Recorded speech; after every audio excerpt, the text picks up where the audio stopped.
Paz e graça para você ligado nessa emissora. Começamos agora o seu programa de reflexão, entrevistas e debates de todas as noites. Olha, um telespectador fez uma pergunta instigante. Ele quer saber se a unção pastoral é permanente. A ideia que ele defende é de que, como é Deus quem escolhe os pastores, a gente fala em chamado pastoral ou chamada pastoral, vocação, né? Deus, em última análise, é Deus quem levanta os pastores. Então, essa decisão de Deus é temporária, né? Não, ela vale para sempre. Assim como a unção dos reis do Antigo Testamento. Davi sabia que ia ser o sucessor de Saul e mesmo assim, por muito tempo, sei lá, no mínimo 10 anos, talvez 20, ele aguardou sem querer levantar a sua mão contra o ungido do Senhor. Tudo bem que Saul já estava endemoniado e tudo mais, mas ele continuava sendo o ungido do Senhor. Isso vale para o pastor? Aquele pregador que cai em pecado grosseiro, como por exemplo o adultério, ele pode depois, devidamente disciplinado, é lógico, né, voltar a pastorear ou, dependendo do pecado que ele comete, a unção pastoral é retirada dele, ele perde essa autoridade, essa condição. Pergunta interessante. E a gente vai se debruçar sobre ela e discutir as questões dos relacionamentos pastorais entre ele, o pastor, e o seu rebanho, né? Com todas as questões periféricas que cercam o assunto. Está no ar o Vejam Só.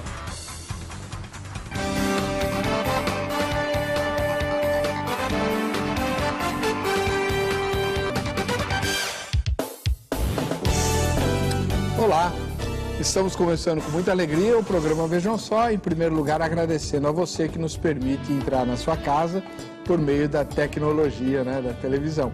E a gente gostaria muito de te premiar por isso.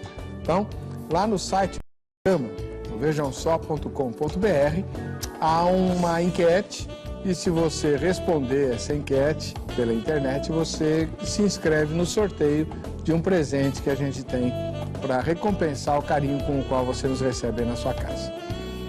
Os debatedores do tema de hoje são dois pastores, um de uma igreja pentecostal e outro de uma igreja histórica, né, para a gente olhar os dois lados da questão. O pastor pentecostal conosco é o pastor doutor Davi Abacuque, ministro da Igreja Assembleia de Deus, Ministério Perus. Paz e graça, pastor. Tudo bem com o senhor? Paz e graça, pastor Heber. Uma satisfação muito grande estar com o senhor aqui no dia de hoje para debater este tema palpitante, né? Como aqueles que normalmente nós discutimos aqui. Penso que será de grande valia para todos nós. Amém. Agora, pastor, qual é a igreja, o endereço da igreja, ministro? Bom, na verdade, hoje eu estou na condição de pastor auxiliar na Igreja Matriz das Assembleias de Deus, Ministério de Perus, lá no próprio bairro de Perus.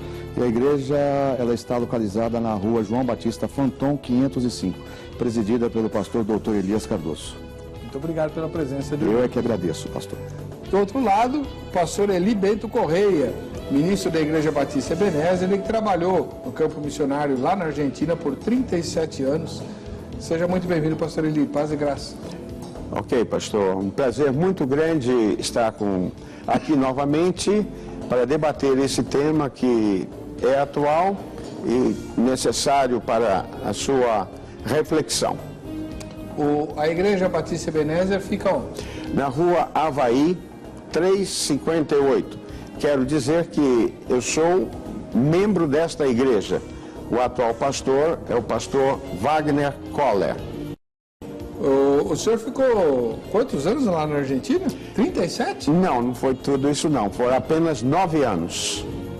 9 anos na província de Córdoba, na cidade de Rio Terceiro, onde podemos organizar 2 igrejas. O senhor tem que voltar lá, hein? Correto. Sabe por quê? Por quê? Eu não aguento.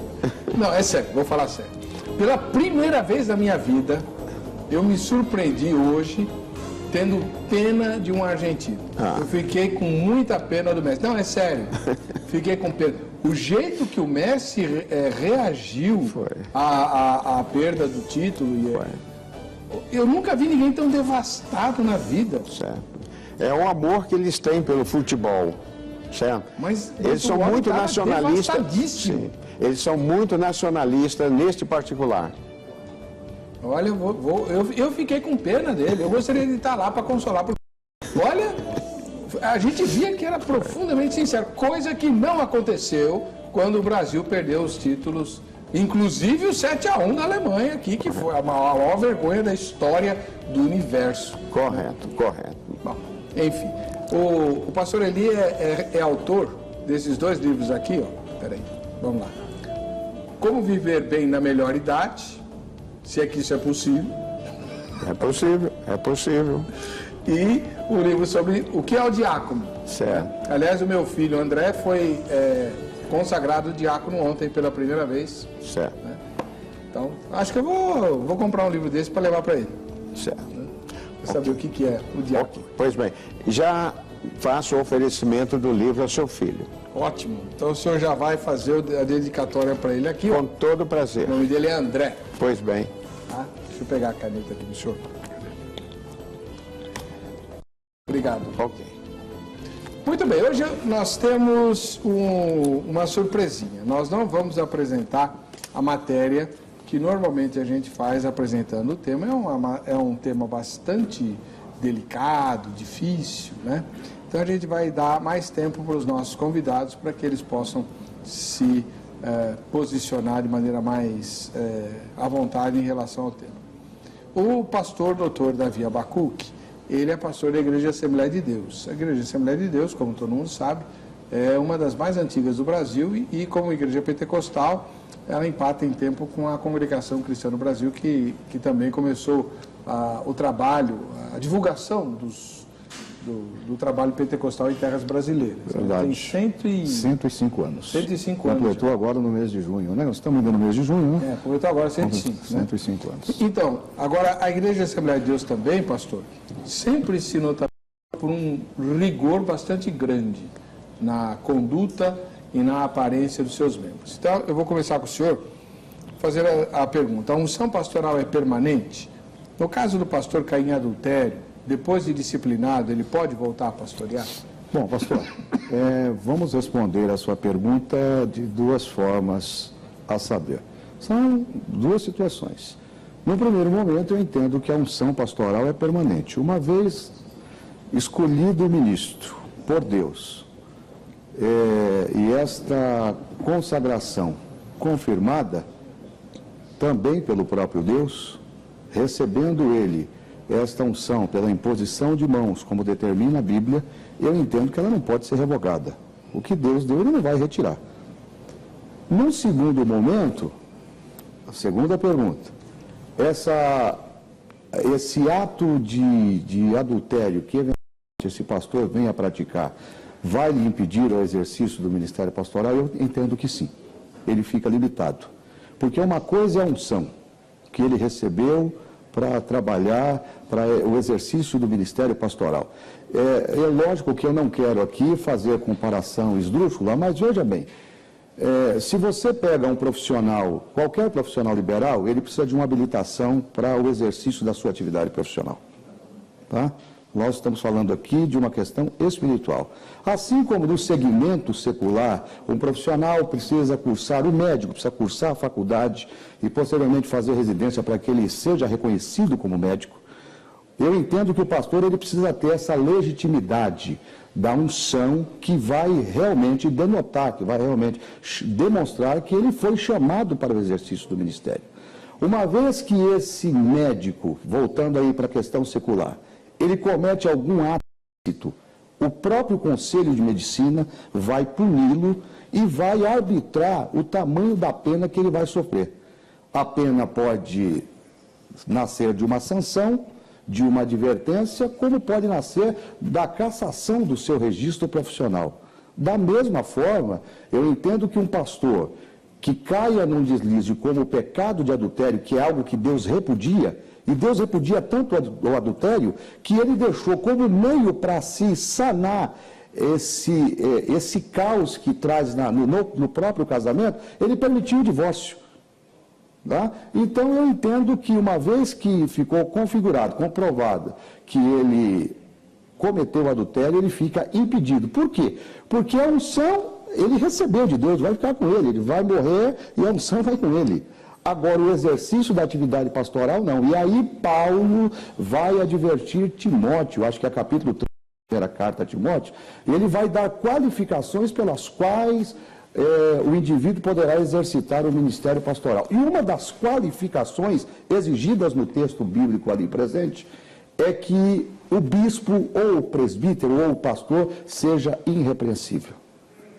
Essa palavra irrepreensão, eu acho que ela corrobora com tudo que nós estamos discutindo aqui. Como é que poderá, então, um pastor que caiu na prática do adultério, tratar de uma questão de adultério depois que passar pelo processo disciplinar da sua congregação? E aí é uma outra questão que nós vamos abordar lá na frente, porque aí o senhor citou a minha denominação, Assembleia de Deus. Ela realmente é muito rigorosa. A nossa igreja hoje, em particular, ela tem um regimento interno que trata especificamente dessa questão, tá? E impõe sanções extremamente duras para quem foi pego na prática do adultério, inclusive punido com mais retorno ao exercício do ministério pastoral. Muito obrigado. Esse foi o pastor Dr. Davi Abacuque, da Igreja Assembleia de Deus, Ministério Perus. Agora a gente vai ouvir o pastor Eli Bento Corrêa, que é pastor da Igreja Batista Ebenezer, ele é membro lá. Isso. E é missionário da Junta de Missões, né? Junta de Missões Mundiais. Da Junta de Missões Mundiais, além de escritor e tal, e pertence à tradição das igrejas históricas, não pentecostais, também muito antigas aqui no Brasil, e com um código de ética bastante bem definido em relação aos pastores e tal. Como é que o senhor vê a pergunta tema? Ok, eu vejo quase na mesma linha do pastor, mas com uma pequena diferença que faz todo sentido no meu entender. Porque qualquer deslize de um ministro de Deus, qualquer lapso que ele venha acontecer, se ele realmente recebeu a unção, eu entendo que esta unção ou o prosseguimento do exercício da sua função pode sofrer uma suspensão.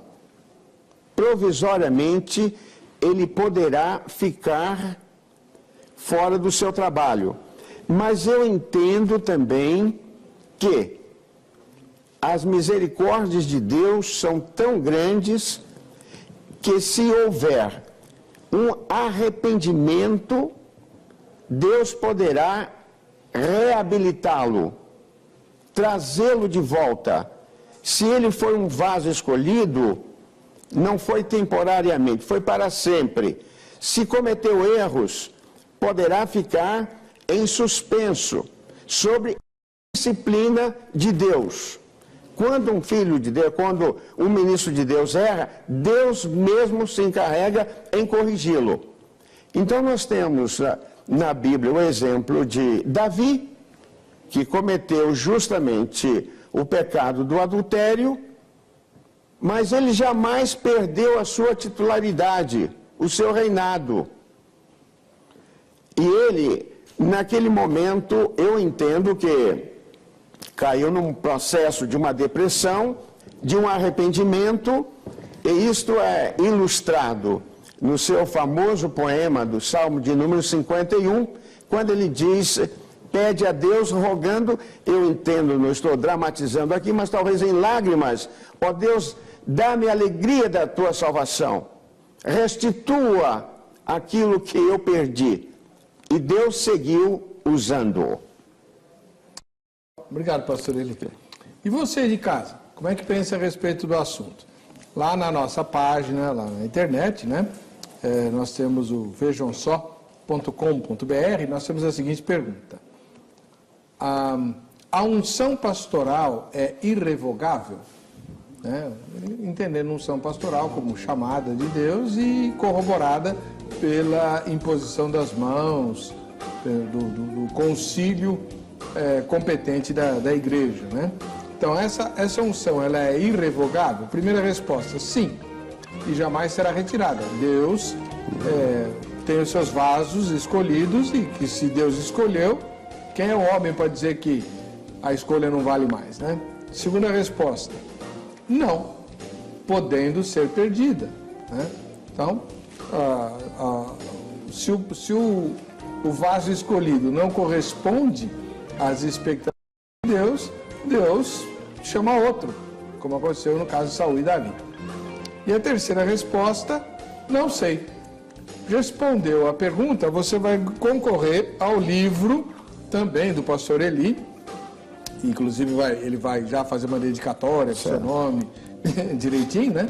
Você foi realmente chamado para o ministério pastoral? Credo, pastor. Sim. Tem dúvida a respeito de... Há muitos que têm dúvidas, né? Principalmente aqueles que estão estudando, não tendo uma convicção plena do seu chamado. Eu entendo e interpreto esse livro como um divisor de águas. Divisor de águas do quê? Se foi chamado mesmo ou não. Porque a proposta do livro é mostrar aquilo que está, aquilo que é o ministério, valendo-me das experiências pastorais, 37 anos de labuta nesta área. E aquele sonho, aquela fantasia que geralmente o estudante tem de ser um pastor, mas não sabendo o que está por trás de tudo isto, as implicações, a responsabilidade que tem, esse livro esclarece todas essas partes. Muito bom, muito obrigado. Então esse vai ser o presente da Academia Teológica da Graça de Deus. Deixa eu anotar aqui uma pergunta que me veio à mente, que é a nossa escola, né? Aliás, que forma pastores também, mas não só pastores. Os alunos e alunas da grade são pessoas que querem conhecer a Bíblia. Então, você tem mais de 600 lugares diferentes para estudar a Palavra de Deus no Brasil inteiro. Para saber o endereço mais próximo da sua casa, o que você faz? Anota o telefone, anota só, e amanhã, no horário comercial, você liga para o pessoal da grade para tirar suas informações, tá? 0 operadora 11 31 15 08 19. 0 operadora 11, porque estamos em São Paulo. 3115 0819. E aí você vai se informar a respeito dos cursos também. Além do curso bíblico, a grade tem um monte de cursos diferentes que você pode verificar se na unidade que onde você mora tem também. Por exemplo, tem curso de Direito Eclesiástico, está sendo formado agora, curso de Primeiros Socorros para formação de brigadas nas grandes igrejas, né? Além dos cursos tradicionais, teologia, pós-graduação em teologia, tem análise bíblica, tem o curso bíblico, curso para curso de capelania, curso de inglês e espanhol usando a Bíblia como texto, curso de música com instrumentos de orquestra, uma beleza, uma bênção. Liga lá amanhã, 0 operadora 11 31 15 08 19, tá bom? Bem, já que eu falei da grade, eu vou emendar aqui uma propagandazinha. Não sei se você já visitou o meu blog, se você quiser me conhecer melhor, né? Temos um espaço que é o ebercocarelli.blogspot.com.br, não esquece do BR. Lá, esse daí, ó, Parla Eber. Lá você tem artigos escritos, inclusive toda quarta-feira é publicado um artigo sobre ficção científica e teologia, né? A tal da teologia nerd, sobre responsabilidade do meu blogueiro, o João Vitor, está explorando o tema da inteligência artificial. Encontra também artigos meus, por exemplo, já que a gente está falando de adultério, né? Eu fiz uma entrevista com o rei Davi, não foi num terreiro, no centro espírita não, pode ficar tranquilo, né? Mas eu fiz uma entrevista jornalística com o rei Davi, é publicada, se não me engano, em 2 ou 3 partes, porque ela é bastante longa, e Davi fala sobre esse episódio da vida dele. Tem também sermões, o último sermão que eu preguei na igreja, só o áudio, o sermão é só áudio, tá? é sobre o Cântico de Maria. Como é que o Cântico de Maria responde à pergunta que todo crente já ouviu? Se Deus existisse, essa injustiça não acontecia. Se Deus existisse, crianças de 11 anos eram mortas pela polícia. Se Deus existisse, não haveria miséria. Uso o exemplo do Haiti. Como é que o Cântico de Maria responde a isso? Escuta lá e depois você comenta. Tá bom? Muito bem. Pastor Davi Abacuque, eu queria entender do senhor o seguinte: se todo pastor é um vaso escolhido, né, como é que esse pastor cai? Se Deus é o responsável pela escolha dele, ele iria manter o pastor firme. Em tese, eu concordo com a sua pergunta. É isso que Deus espera de nós. É isso que Deus espera de nós. Eu gostaria de ilustrar, antes de responder a sua pergunta, fazendo menção de um texto bíblico que fala especificamente da unção, eu acho que muito própria para o momento aqui. É o que está inserido lá em 1 João, no capítulo de número 2, a partir do verso 27.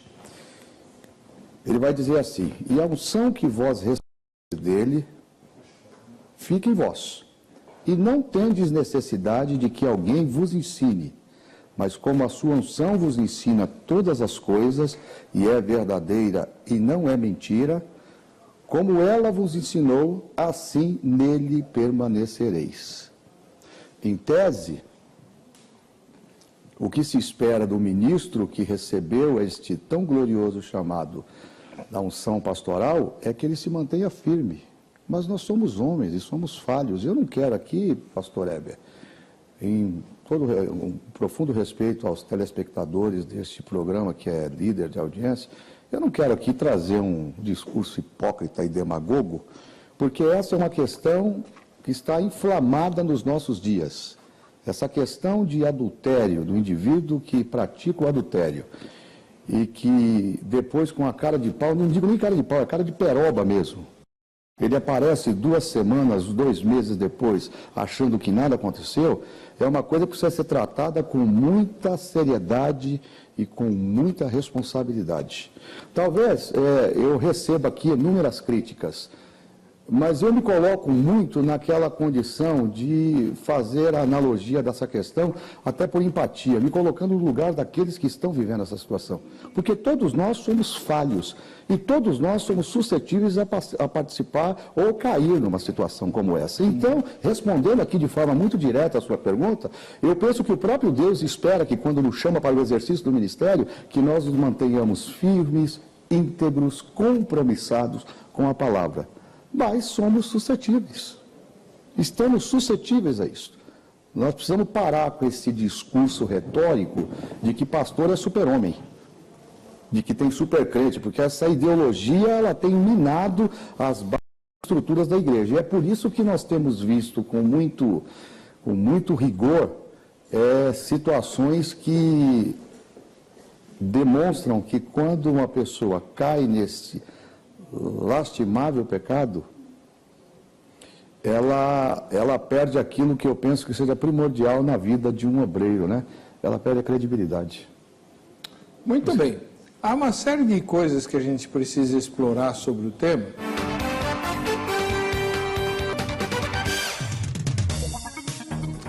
Muito bem, estamos de volta com o programa Vejam Só, naquela tomada que você já está acostumado, né? Com a palavra de Deus em primeiro plano e na base das nossas reflexões. E esse é o momento mais legal do programa, porque você participa com a sua imagem, né? Com a sua fotografia. Vejam só, quem assiste ao Vejam Só. Não mandou a foto, ó, você está perdendo tempo. Como é que você faz? Faz a fotografia com todo mundo que assiste ao programa na sua companhia e posta no facebook.com/programa Vejam Só. Identificando todos a foto, cidade e estado onde você mora, tem um sorteio no final do semestre legal, depois eu falo dele para você, tá bom? Vamos lá. A primeira foto de hoje vem lá do Rio de Janeiro, de Angra dos Reis, Agnaldo Berial. Aí, Agnaldo, obrigado pela sua audiência. Mora em Angra dos Reis, hein? Uau, que inveja. Nunca tive em Angra dos Reis, acredite se quiser. Lindo lá, viu? né? Lindo lá. Lindo, né? Em São Bernardo do Campo, aqui no ABC Paulista, temos a Eliana Rodrigues de Matos. Ô, Eliana, Deus te abençoe, obrigado pela sua audiência, viu? No litoral de São Paulo, também muito bonito, em Ubatuba, temos lá o Erasmo. O Erasmo mora também na praia de Ubatuba. Uau, hein? Hoje só tem gente abençoada aqui, olha só. A próxima foto vem de Salvador, lá na Bahia.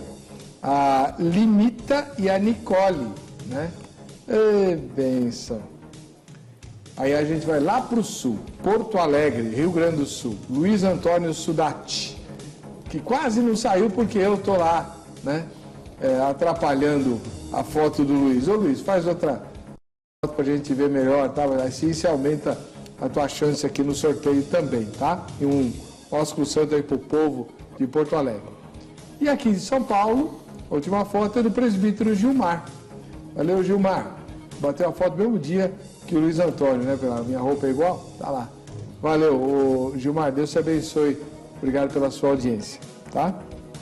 Olha, quem está participando desse quadro está concorrendo a uma série de presentes. Entre eles, o mais cobiçado tem sido um fim de semana, né? Nós vamos pagar a diária de um fim de semana lá em Monte Verde, na pousada Estrela Alpina.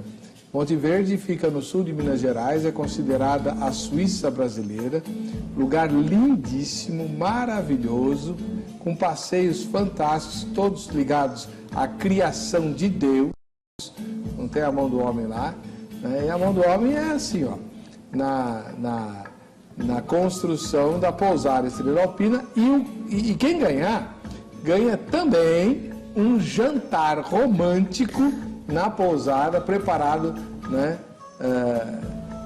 pelo pastor Marcelo, diretor da Missão Horizontes, lá em Monte Verde.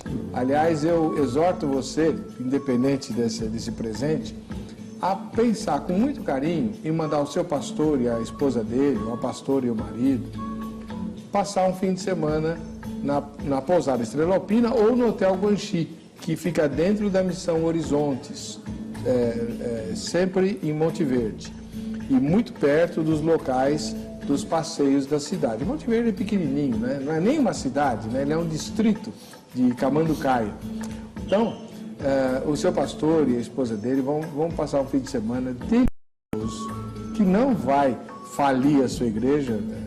Não é tão caro assim, e você negocia lá com a Missão Horizontes, e o mais importante de tudo, além deles passearem e comerem super bem, eles vão conhecer o trabalho da Missão Horizontes, que é um trabalho extraordinário, especialmente na formação de missionários para a Janela 1040 ou de tradutores da Bíblia, né? Eu conheci um rapaz que está já na Indonésia, ele foi para a Missão Horizontes como um adolescente, eles têm um trabalho fantástico com adolescentes lá. E agora ele vai trabalhar como um tradutor da Bíblia lá na Indonésia. Olha que bênção. Já está lá, né? Tem 19 anos de idade e já está na Indonésia trabalhando para o Senhor. Você precisa conhecer de perto o Ministério da Missão Horizontes. Eu não ganho nada para fazer isso aqui, tá? Estou falando como pastor. A visão missionária da sua igreja vai mudar, né? Porque nós brasileiros éramos para ser, o pastor Eli está aqui de prova, sim, né? Sim. Na virada do milênio, o Brasil era visto, pastor, como o celeiro de missionários para o mundo. Era ou não era? Corretíssimo. E agora, nós somos? Seguimos, mas perdendo algum terreno. Né? Precisamos retomar a visão missionária que ardeu no coração das igrejas brasileiras e hoje não arde mais. Então, manda teu pastor lá.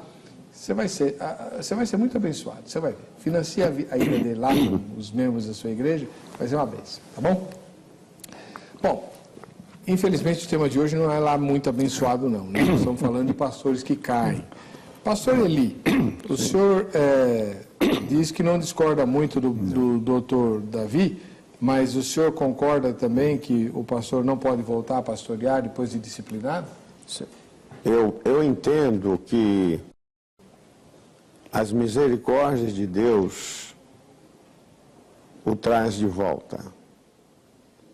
Embora seja uma mancha na sua vida, entendo, pela graça de Deus, nunca tive essa infelicidade, deve ser absolutamente terrível. Eu entendo que as misericórdias de Deus, esse vaso que Deus escolheu, jamais vai ser escanteado.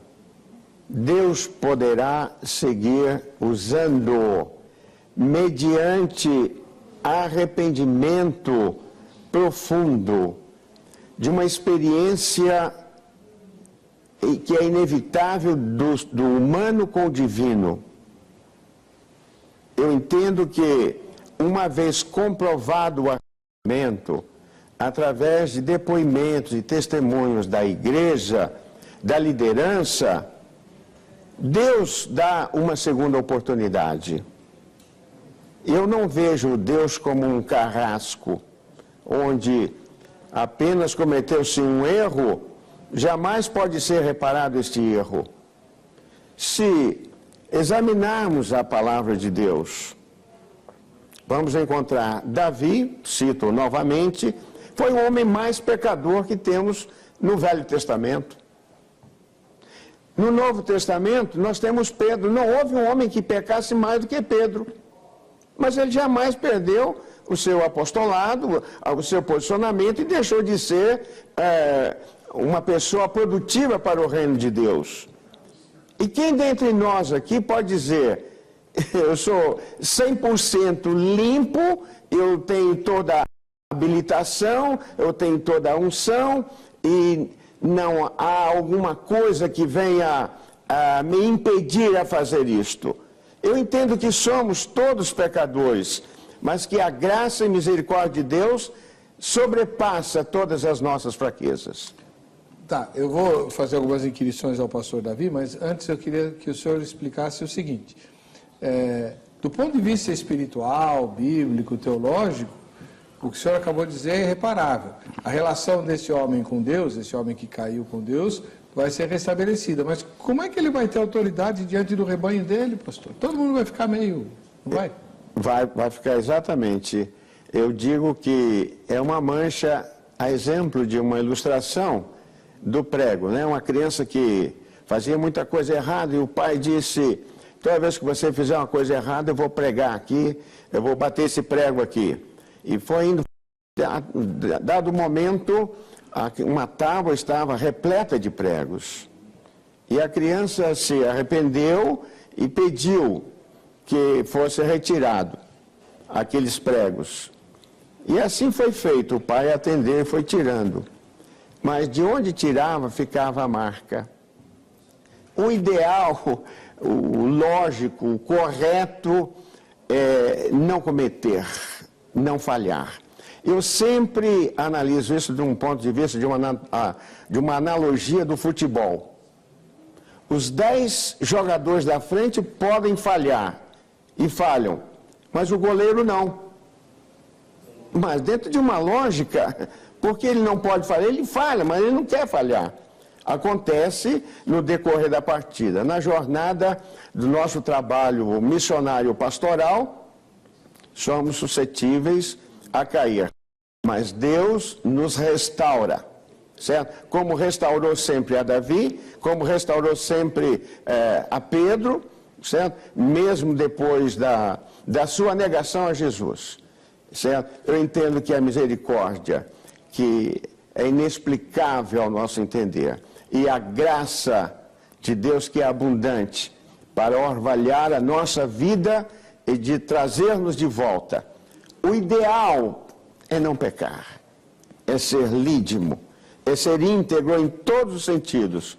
Mas se pecarmos, pecado confessado, pecado perdoado, pecado comprovado pela liderança e a pessoa demonstrando um profundo arrependimento. E o sinal que isso dá são 2 sinais. Primeiro, a pessoa nunca mais voltará a cometer aquele pecado.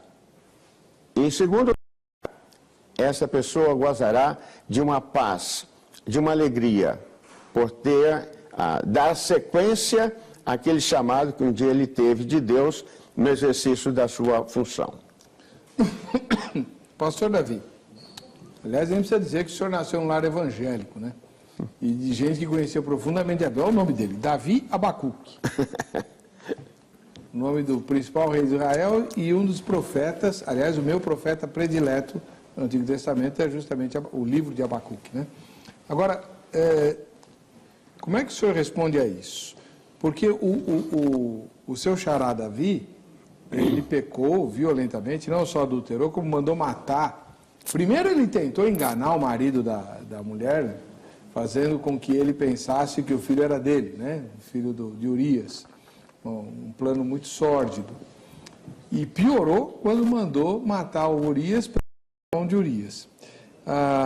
No entanto, Deus não tirou o reinado dele, Deus continuou usando Davi para escrever salmos, textos da Bíblia, e lá em Atos dos Apóstolos, Estevão vai dizer que Davi era o homem segundo o coração de Deus.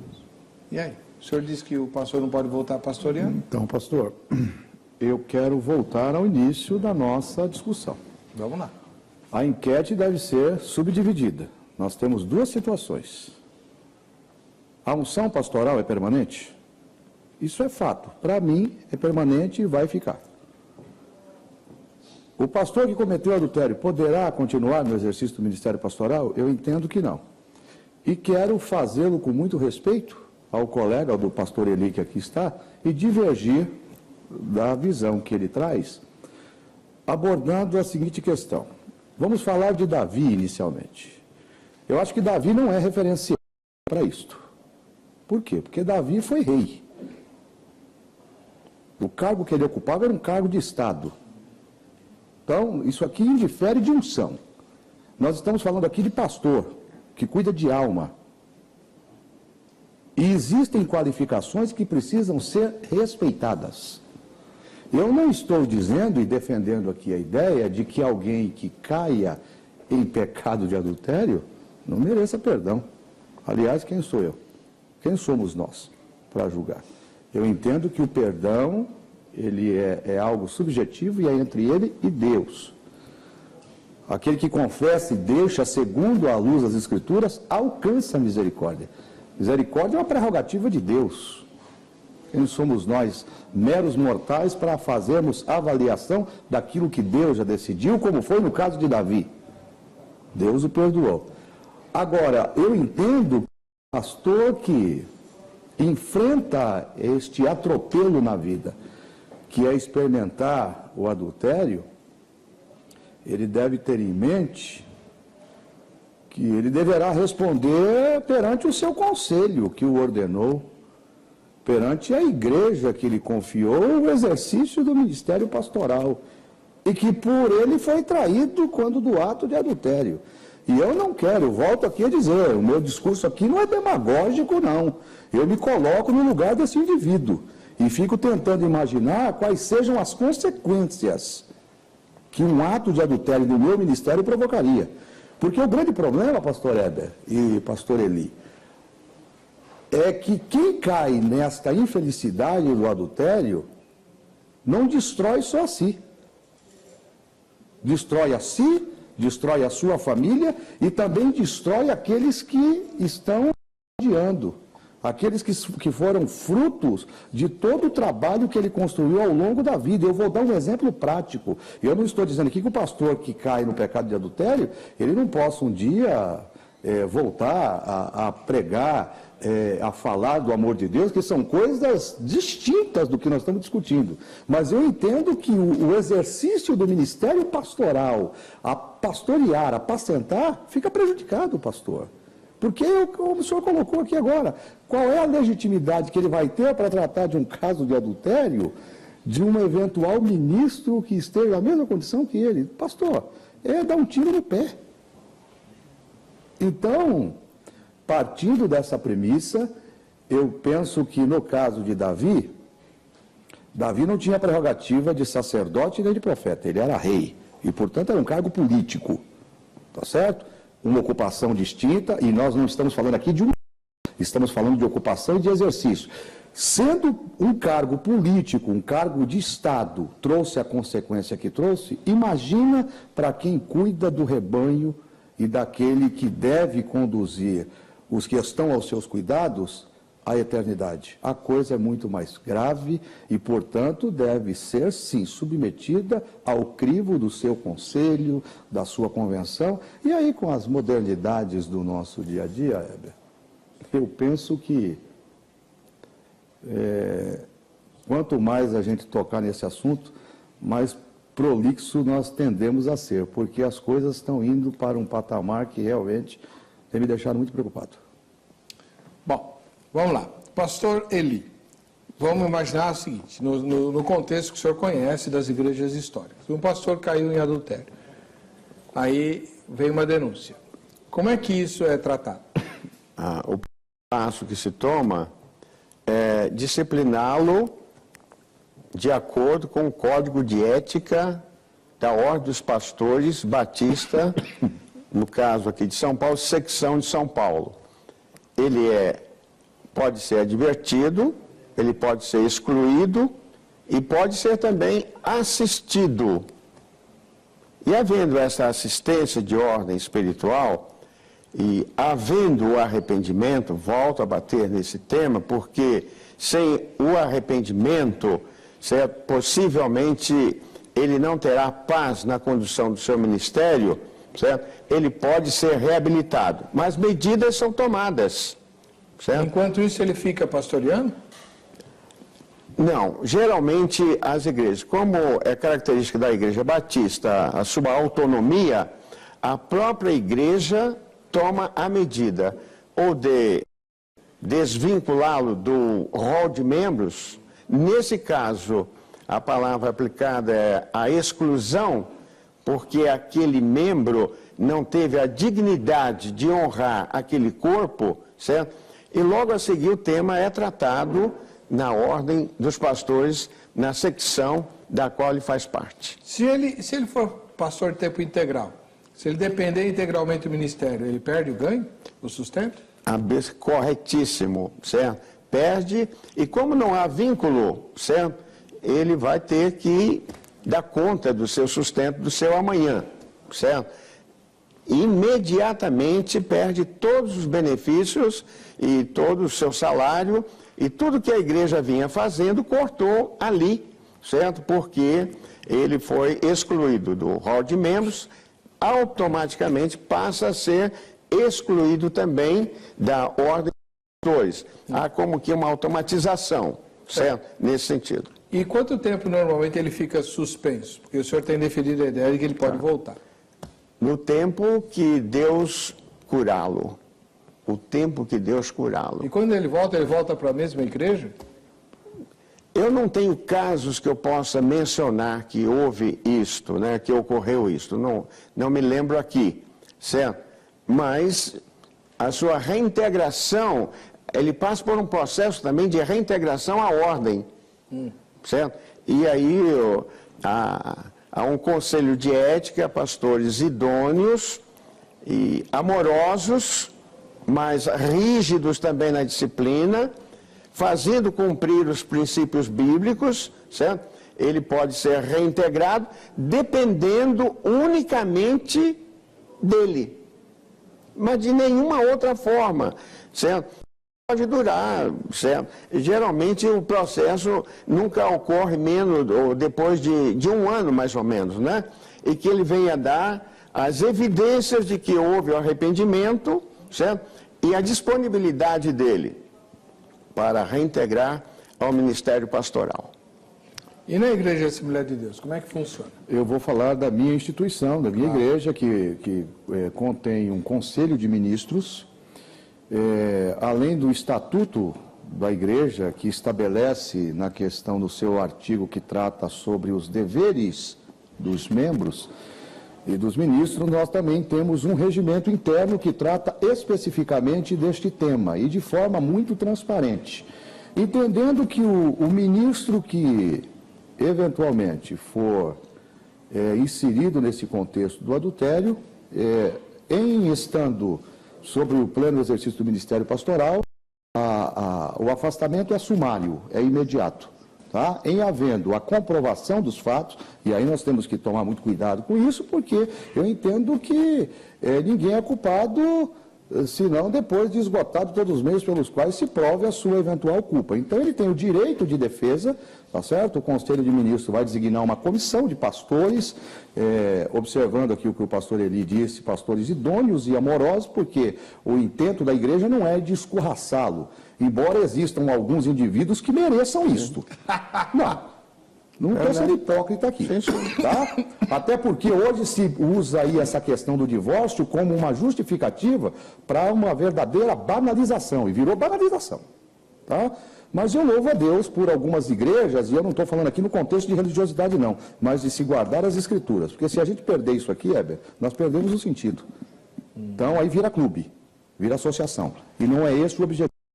Nós temos que entender que a igreja é espiritual, é um corpo místico, tá certo? E como corpo místico, ela não pode aceitar esse tipo de comportamento. Então, voltando à questão da instituição, uma vez comprovado o ato do adultério, lógico, nós não esperamos, né? Havendo a suspeita, aquilo que nós entendemos, como a Bíblia bem define, como aparência do mal, ele já automaticamente ele é afastado, tá certo?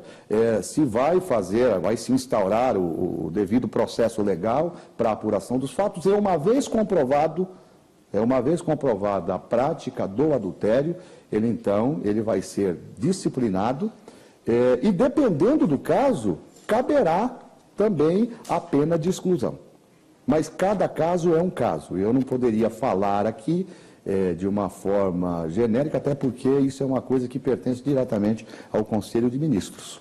Bom, no próximo bloco, a gente vai tratar das questões delicadas do assunto, inclusive um aspecto que a gente precisa ponderar.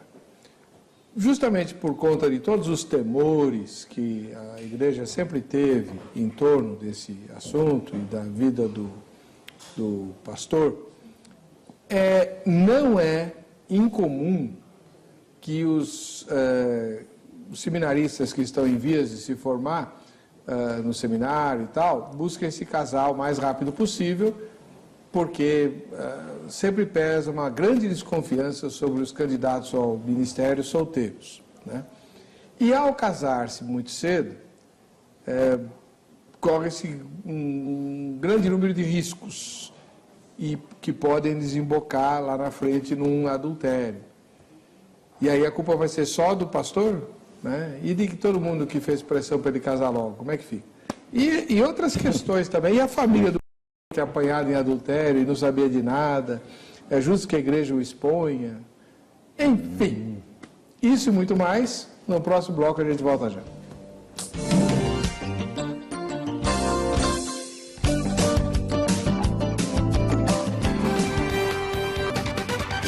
Muito bem, estamos de volta com o programa Vejam Só, agradecendo o carinho da sua audiência. E hoje é dia dele, né? O Zeca preparou mais uma que a gente não sabe direito ainda qual é, no Vejam Só Que Coisa. Vamos lá. Fala pessoal, e aí, como vocês estão? Tudo bem? Espero que sim. Olha, e é melhor você se preparar, pois hoje o nosso quadro é pura adrenalina. Mas antes da gente começar toda a nossa aventura, vamos colocar aqui na tela o nosso endereço. Ó, é aqui, nesse endereço, que você entra lá no nosso Facebook e posta então a sua história. Pode ser uma foto, um vídeo ou ainda indicar algo que viu aí pela internet. Bom, manda lá, participe. Você pode me ajudar a fazer o Vejam Só Que Coisa ficar muito melhor. Bom, hoje nossa história é muito radical e cheia de velocidade. Vejam só que coisa.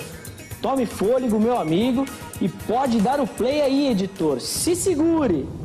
Eric Lundenberg, esse é o nome da fera, que já aparece aqui na nossa tela.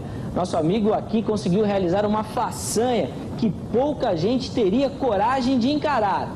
Vou te contar a história e depois você me diz se faria algo parecido. Olha, eu já posso adiantar que é coisa de maluco, viu? O sueco aqui decidiu pegar o seu longboard, aqueles skates maiores, e subir uma colina lá no Canadá. E depois descer do topo da montanha com o skate, a fim de quebrar o recorde de alta velocidade, cujo melhor desempenho até então era de 129,5 94 km por hora. O nosso amigo aqui superou a velocidade com 130,63 km por hora, em uma prova de grandes riscos para o esportista, que precisou manter a calma e a concentração ao longo de todo o trajeto da descida por essa rodovia canadense. Segundo o nosso querido maluco aqui, que ao finalizar a descida, concedeu uma entrevista. Ele disse que precisava ser honesto com ele mesmo. Afinal de contas, manter a calma e ficar super concentrado não é para qualquer um. Além disso, não podia nem se mexer, tinha que ficar completamente focado na estrada e naquele momento. Bom, o resultado dessa descida maluca foi a quebra do recorde. E aí eu fico aqui me perguntando, e você aí em casa, teria coragem de encarar essa maluquice? Bom, vamos fazer o seguinte, manda então a sua resposta lá no nosso Facebook. Bom, aproveita e já coloca o endereço aqui na tela. Aí você coloca lá se teria ou não coragem de fazer como esse sueco maluco aqui. Você aproveita que já vai lá responder a nossa pergunta e coloca a sua participação também. De repente você pode colocar lá seu vídeo, uma foto, uma história aí que você viu pela internet, quer compartilhar com todo mundo. Você pode fazer parte aqui do nosso Vejam Só Que Coisa. Mas essa sua participação vai ficar para a próxima edição. Porque essa daqui, meu amigo, já acabou, viu? Um grande abraço e até a próxima! Imagina se ele cai a 120 e poucos quilômetros por hora, sem nenhum tipo de proteção. Muito sério. Isso não é crime? Deveria ser, né? Deveria ser um crime. Porque... Riscar a vida a troco de nada? Olha, sinceramente, o senhor faria isso? Não. Eu tenho família, eu tenho a minha descendência, eu quero vê-las. Não sou louco. E o senhor? Mas nem tão pouco. E olha que eu tenho o Caleb lá em casa de 8 anos, que eu tenho que domar. Não deixa ele ver isso aí. Não, não pode. Não pode. Imagina. Ele já sem ver esse tipo de coisa, ele já me apronta. Imagina vendo. Ai.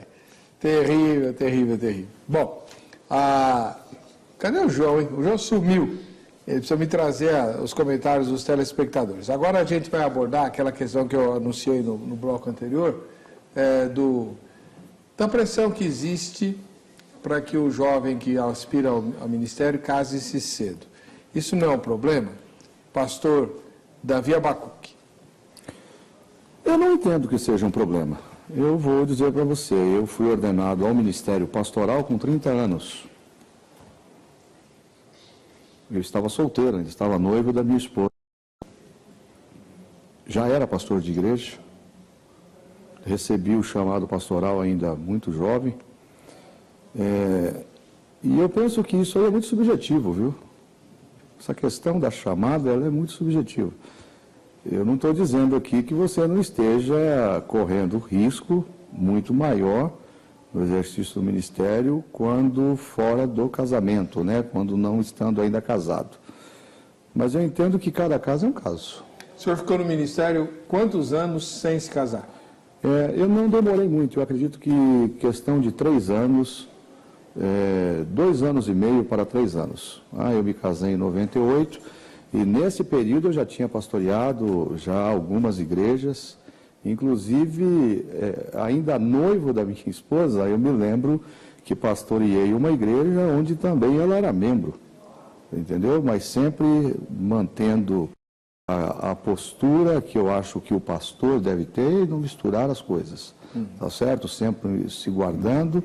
E você abordou uma coisa que é interessante, né? Porque paira já, de pronto se paira uma suspensão para o exercício do ministério pastoral do pastor que eventualmente não contraiu o matrimônio. Sim, ele é observado com um rigor muito maior, mas eu continuo dizendo que cada caso é um caso. E o senhor, pastor Eli? Sim, eu penso dessa forma também, mas nada vai descredenciar a pessoa, seja casada ou não. Verdade. Eu também entendo que não existe nenhuma pressão para que ele se case. Isso é de fórum íntimo da pessoa. Momento que ele achar que deve se casar, ele vai se casar. Ele já é 100% dependente de Deus, e então ele deve no tempo de Deus, no momento que Deus apontar a sua companheira. Mas não vejo também o casamento como algo que vai impedi-lo do exercício do seu ministério. Tá, mas o senhor não concorda que existe uma certa, sei lá, um pé para trás com os candidatos solteiros? Sim, eu creio que talvez sejam mais vigiados, né? Certo, a liderança da igreja talvez o vigie mais, e é um alto preço que ele paga nesse interregno de solteiro até o seu casamento. Porque todo pastor é um ícone, certo? E sempre pastores assim que não são tão bonitos têm a felicidade de casar com mulheres bonitas, lindas, né? Pelo fato de ser pastor. E é um alto preço que ele paga nesse interregno de chegar ao seu casamento. Mas se vai casar ou não, certo? O importante, ele atender o chamado divino. Tá. A questão toda de fundo é a ideia de é ideal que o candidato vá para o ministério já casado, porque está escrito na Bíblia que o bispo deve ser marido de uma só mulher, não é isso? Aliás, se você me permitir, posteriormente, eu quero fazer uso desse texto. Então use. Porque eu acho que ele é muito pertinente. 1 Timóteo, capítulo de número 3. Paulo faz a Timóteo aqui algumas observações que eu acho que deve ser de extrema observação da nossa parte. Ele vai começar dizendo, no capítulo de número 3, as obrigações que cabem ao candidato, ao bispo propriamente dito. Mas a partir do verso 2 ele diz o seguinte: convém, pois que o bispo seja irrepreensível. É a primeira qualidade para o exercício prático e ativo do ministério pastoral. Em seguida, marido de uma mulher. Então, aqui a sugestão é que o bispo, no exercício do ministério pastoral, já esteja casado. Porque nós temos que tomar muito cuidado com esse negócio de solteiro, de pastor solteiro, porque tem gente que gosta dessa ideia. Olha, eu vou continuar solteiro porque o ideal seria que ele estivesse casado. Porque solteiro, ele estará suscetível de uma forma muito mais abrangente à prática do pecado. E eu estava conversando agora fora do ar com o pastor Eli sobre justamente essa questão, porque a questão do adultério é muito abrangente. Adultério, a etimologia da própria palavra diz que é você alterar aquilo que é original. Tá? Então, veja bem, nós não temos o adultério só na concepção de cunho sexual. Nós temos a questão do adultério virtual, que ninguém fala nada.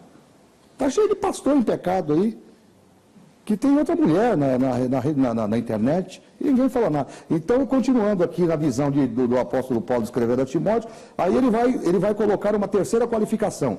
Ele tem que ser vigilante, posteriormente sóbrio, maduro nas ideias, honesto, hospitaleiro e apto para ensinar. São qualificações que são inerentes ao pastor. No verso 3 ele vai dizer: não dado ao vinho, não espancador, não cobiçoso, de torpe ganância, mas moderado, não contencioso e nem avarento.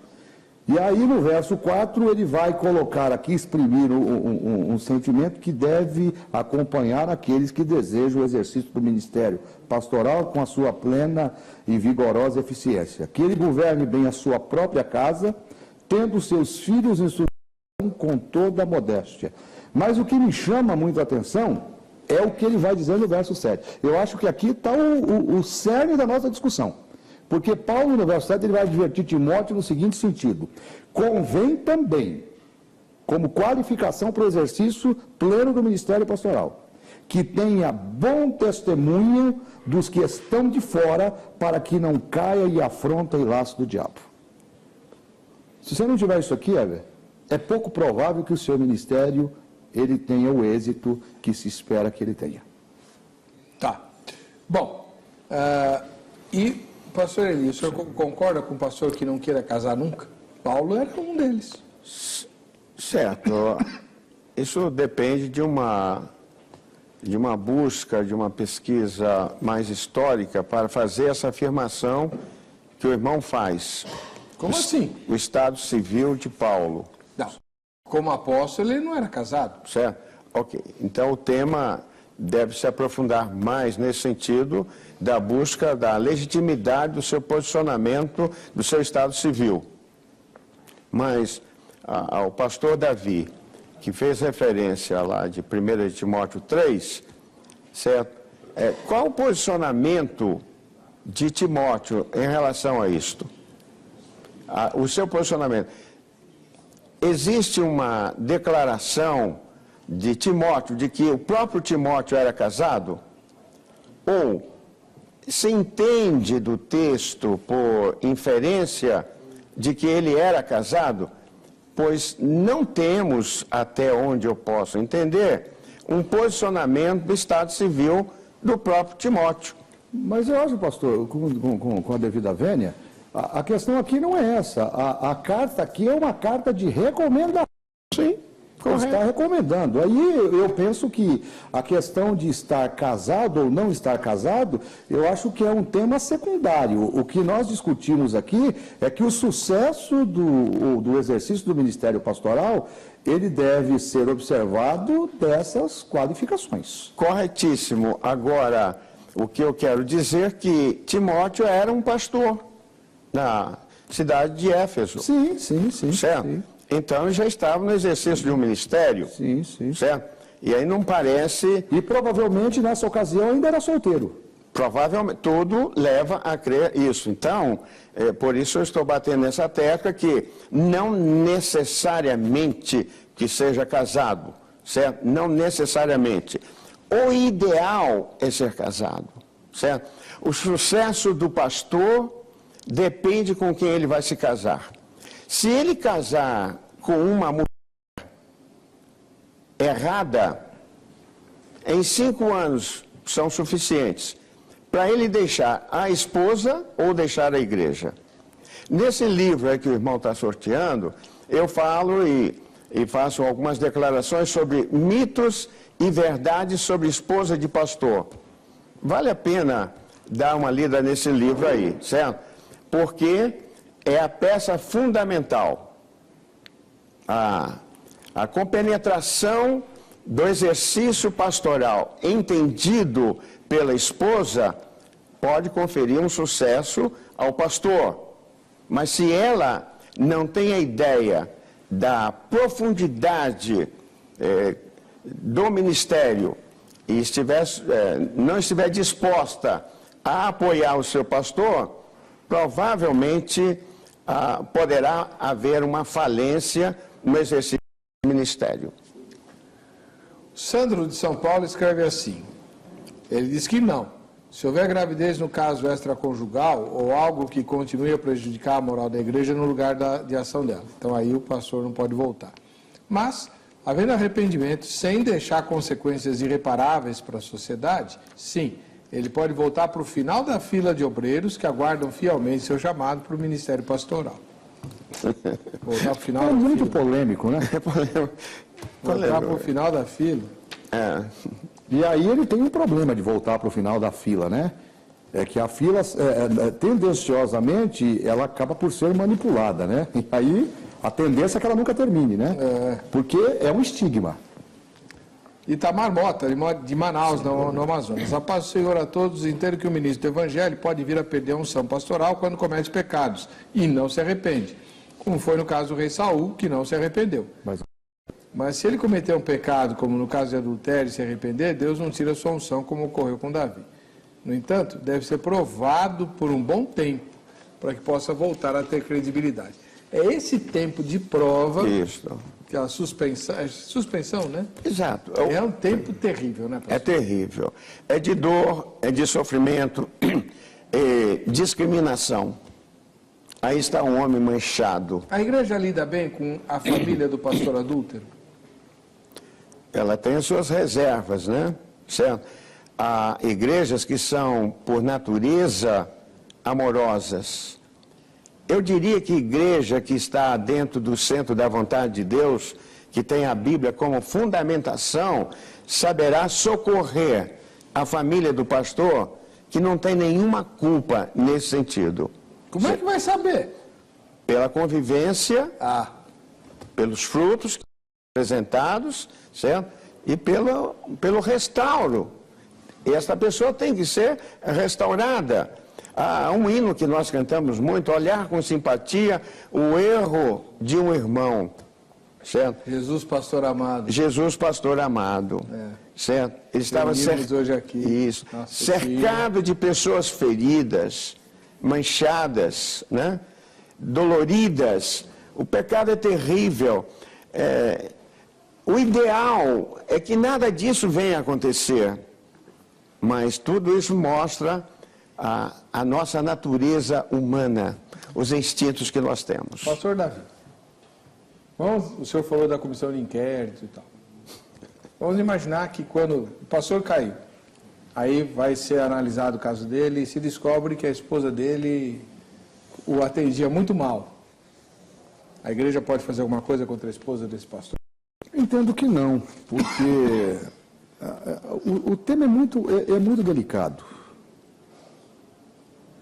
Porque o pastor ele tem diversos instrumentos para tratar essa questão, Weber.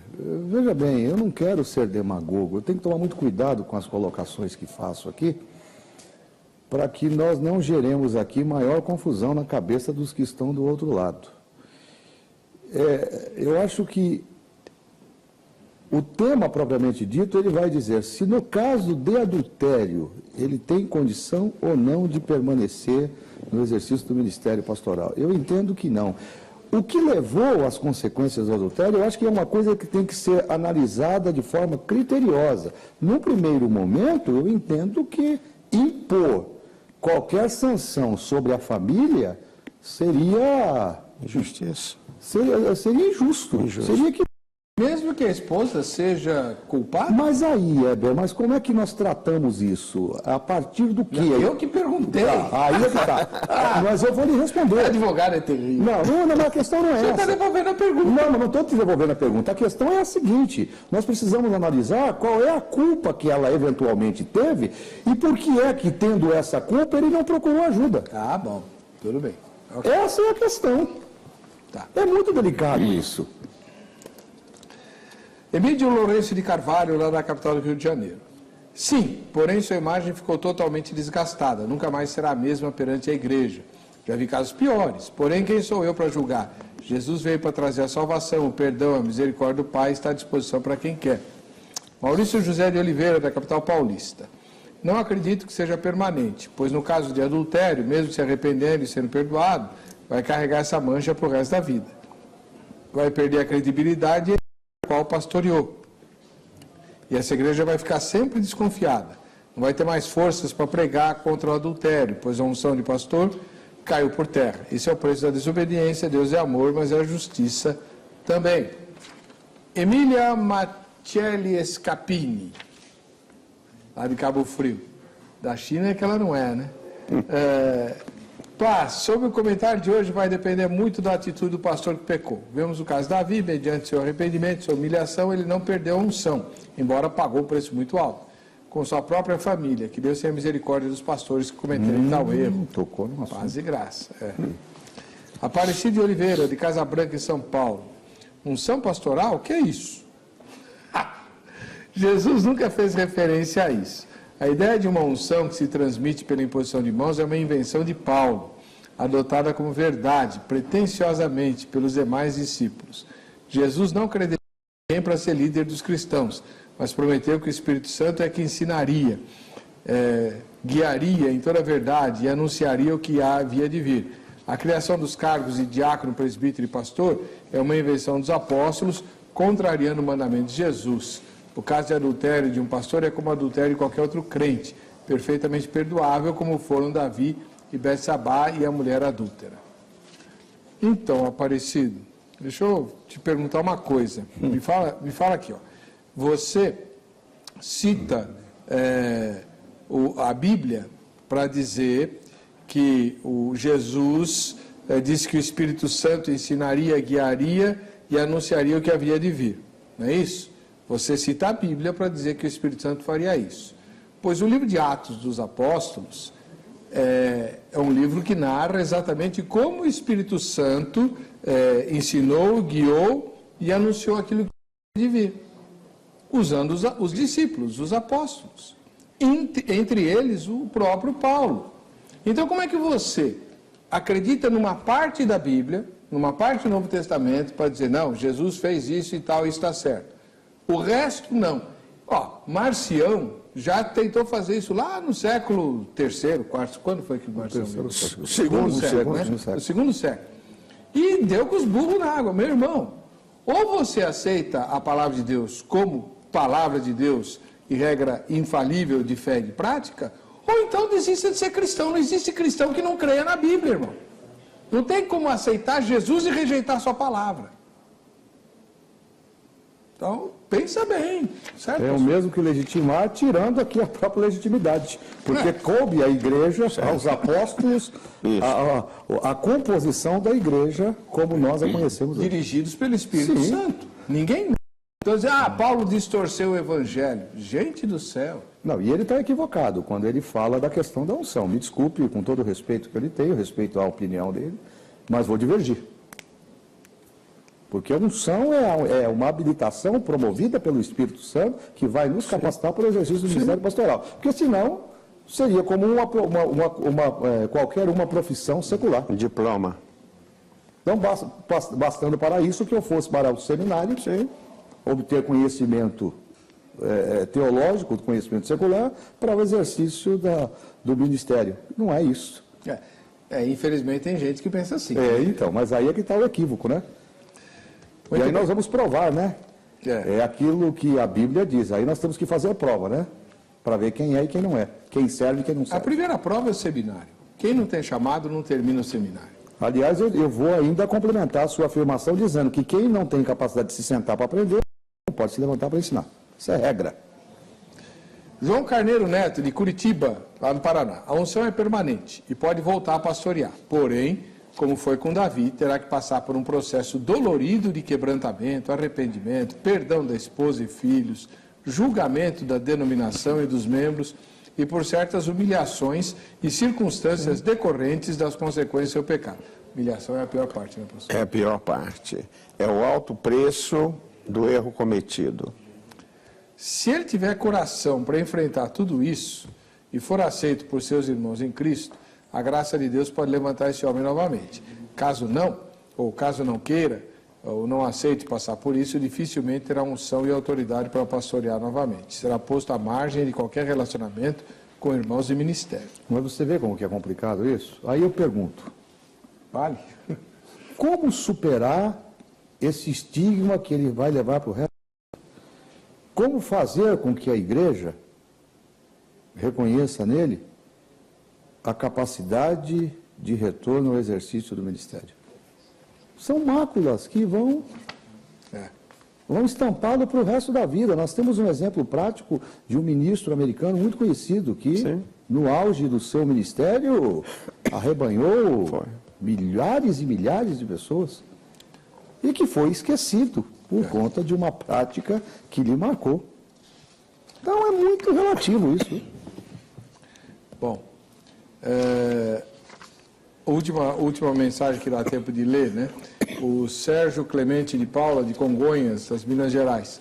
A primeira resposta é sim, mas existe o fracasso humano, como fez Saul. A segunda resposta é sim, mas desde que haja arrependimento sincero e que não volte mais para a mesma igreja, pois não será bem recebido. O mesmo poderá ministrar em outra cidade, caso o fato ocorra novamente, ou mesmo não terá outra oportunidade. Isto é, conforme a minha cosmovisão cristã.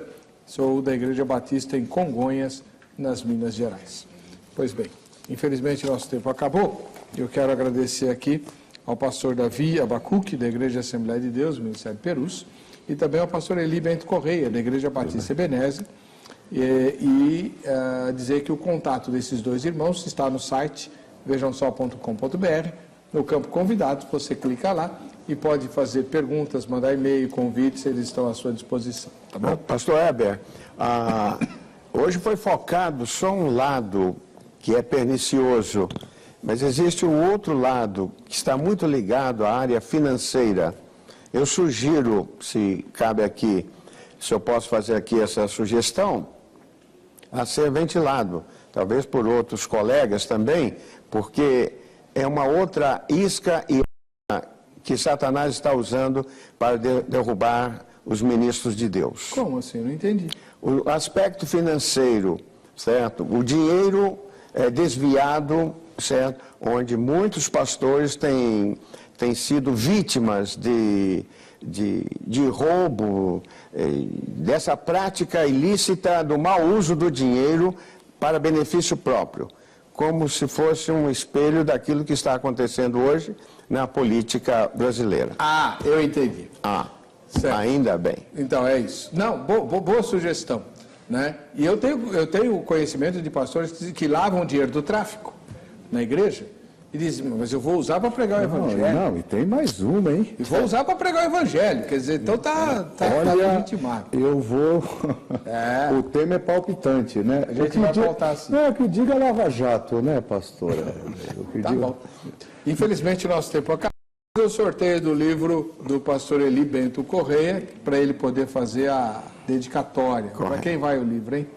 João Carneiro Neto. Acabei de ler a mensagem dele aqui. Ele é de Curitiba, no Paraná. Uau! Ok. Valeu. Para você que fica com a gente, que fica com essa emissora, a paz e a graça de Jesus, nos encontramos no próximo. Vejam só.